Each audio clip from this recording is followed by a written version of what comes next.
శ్రీకాకుళంలో స్థానిక arts college ground లో జరిగిన డిస్ట్రిక్ట్ సౌత్ బాల్ లో విజేతలకు బహుమతులు అందజేసిన కేంద్ర మంత్రి కింజరాపు రామ్మోహన్ నాయుడు.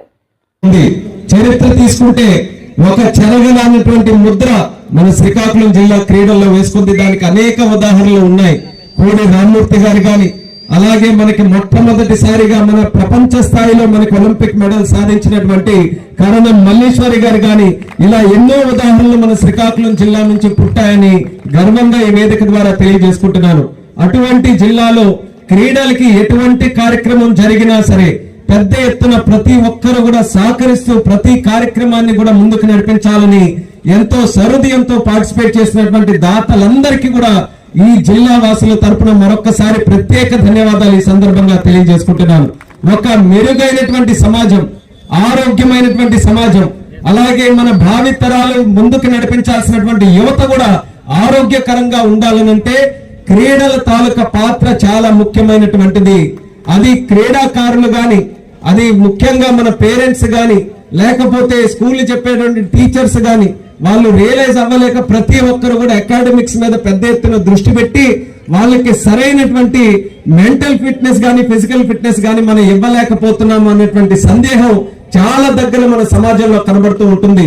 ఇప్పటికైనా సరే అటువంటి పొరపాటు ఎక్కడైనా జరిగితే సరిదిద్దుకోవాల్సినటువంటి బాధ్యత రాష్ట్ర కేంద్ర ప్రభుత్వాలతో పాటు స్కూల్ వ్యవస్థ నడిపించేటటువంటి పెద్దలు, అలాగే సమాజంలో ఉన్నటువంటి వ్యక్తులు మన అందరి మీద ఉన్నదన్నది ఈ కార్యక్రమం ద్వారా మరొకసారి గుర్తించాలని ప్రతి ఒక్కరికి కూడా ఈ సందర్భంగా కోరుతున్నాను.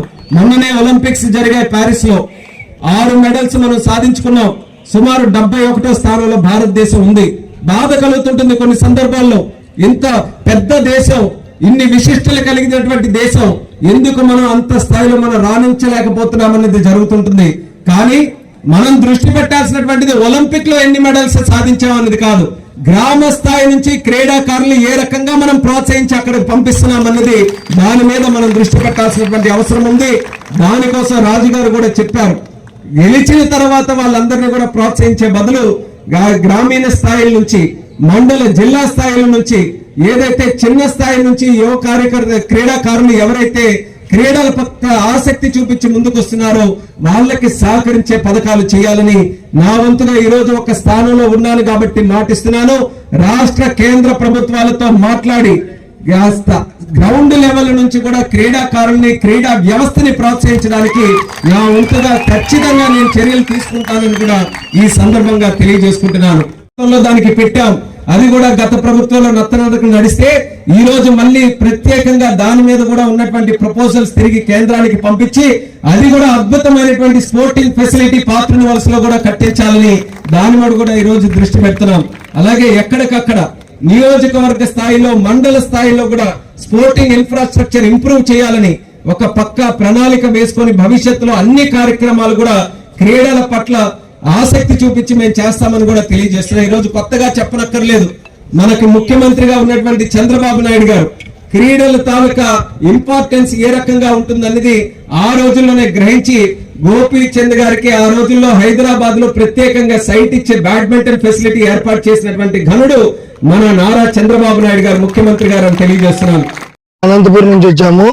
శ్రీకాకుళంలో టోర్నమెంట్ జరుగుతుంది. ఇప్పుడు మేము 3rd ప్లేస్ గెలిచాము.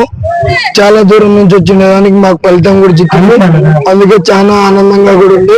ప్రతిసారి ఇలాగే ఉండాలని కోరుకుంటున్నాము. మాకు ఎక్కువ ఆనందంగా ఉంది. అందుకే కోచింగ్ క్యాంప్ కూడా లేదు. ఇలా అన్నా కానీ కప్పు గెలిచాము. అది చాలా ఆనందం.